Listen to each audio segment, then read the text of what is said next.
ব্যানার্জি পাবে, সেটা বিজেপি দেবে। এই সরকারটাই থাকবে না আগস্ট মাসে অবধি। আমি বলবো এটা ভগবানের জয়। লোকসভা ভোটের ইদিকে ওরা 46, 45.67 আর আমরা 39, মাত্র 4%।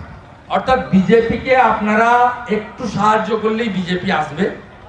আমি যোগ্য শিক্ষক শিক্ষিকা শিক্ষাকর্মীদের কথা দিতে পারি যে সুপ্রিম কোর্ট যা করেছে এটা ভগবানের আশীর্বাদ। ভারতীয় জনতা পার্টির সরকার তৈরি হলে এসএসসি কে দিয়ে, যেহেতু অযোগ্য তালিকা বেরিয়ে গেছে, আর 2-4টে অযোগ্য আছে কিনা দেখতে হবে, সেটা ঝাড়াই বাছাই হবে। যোগ্যদের তালিকা আমরা ফেলে দেব সুপ্রিম কোর্টে, বলবো অযোগ্য যখন বেরিয়ে গেছে যোগ্যরা চাকরি বহাল থাকুক। ওদের সঙ্গে এবারের যে সিচুয়েশন, হিন্দুরা আদিবাসীরা অনেক আগে সরে গেছিলেন, এবারে মুসলিমরাও সরে গেছে।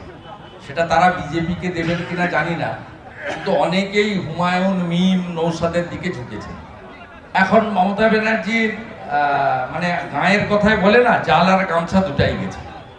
তাই এখন মিথ্যা মামলা, অস্ত্র, চোখ রাঙানি, এর বাইরে কিছু নেই। তার উপর তো উপরে একজন ভগবান রয়েছে, প্রভু সব দেখছেন।